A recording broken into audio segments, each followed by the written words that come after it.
Smoking ಏನಾಗ್ಬಿಟ್ಟಿದೆ ಈಗ ಹೇಗಿದೆ ಇದಂತಂದ್ರೆ ನಮ್ಮ ಒಂದು ಮೆಂಟಾಲಿಟಿ ಹೇಗಿದೆ ಅಂದ್ರೆ ಸ್ಮೋಕ್ ಮಾಡದಲ್ಲೇ ಇರೋರಿಗೆ ಗೊತ್ತು ಸ್ಮೋಕ್ ಮಾಡಿದ್ರೆ ಡೇಂಜರ್ ಅಂತ. ಹೌದಾ? ಅವ್ರೇ ಇದು ಡೇಂಜರ್ ಅಪ್ಪ ಬೇಡ ಬೇಡ ಅನ್ಕೊಂಡು ಅವ್ರು ದೂರ ಇರ್ತಾರೆ. ನಾವು ಹೇಳಿದ್ರೆ ಅವ್ರಿಗಷ್ಟೇ ತಾಗೋದು.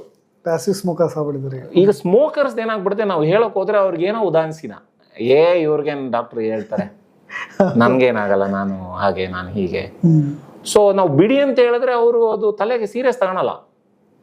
ಸೊ ನಾವು ಹೇಳ್ಬೋದು, ಸುಮ್ಮನಾಗ್ಬೋದು, ಬಟ್ ಅದನ್ನ ಫಾಲೋ ಮಾಡೋದು ಅವರೇನೆ. ತೊಂದರೆ ಆಗೋದು ಅವ್ರೊಬ್ರಿಗೆ ಅಲ್ಲ. ಏನಾದ್ರು ಹಾರ್ಟ್ ಅಟ್ಯಾಕ್ ಆದರೆ ಹೃದಯಾಘಾತ ಏನಾದರೂ ಆಗಿ ಏನಾದರೂ ಮೇಜರ್ ಇನ್ಸಿಡೆಂಟ್ ಆಗೋದ್ರೆ it is not only him, the whole family. ಅವ್ರ ಮೇಲೆ ಅವ್ರ ವೈಫ್ ಡಿಪೆಂಡೆಂಟ್ ಇರ್ತಾರೆ, ಮಕ್ಳು ಡಿಪೆಂಡೆಂಟ್ ಇರ್ತಾರೆ, ತಂದೆ ತಾಯಿ ಡಿಪೆಂಡೆಂಟ್ ಇರ್ತಾರೆ, ಒಂದೊಂದ್ಸಲ ಅವ್ರ ಸಿಬ್ಲಿಂಗ್ಸ್ ಎಲ್ಲ ಡಿಪೆಂಡೆಂಟ್ ಇರ್ತಾರೆ, ಅಣ್ಣ ತಂಗಿ ಅಕ್ಕ ತಮ್ಮ ಎಲ್ಲ, ಇಡೀ ಫ್ಯಾಮಿಲಿ. ಸೊ ಒಂದು ಆಘಾತ ಆದರೆ ಇಡೀ ಒಂದು ಸಂಸಾರಕ್ಕೆ ದೊಡ್ಡ ಆಘಾತ ಅದು. ಅದನ್ನ ಯೋಚನೆ ಮಾಡಬೇಕು.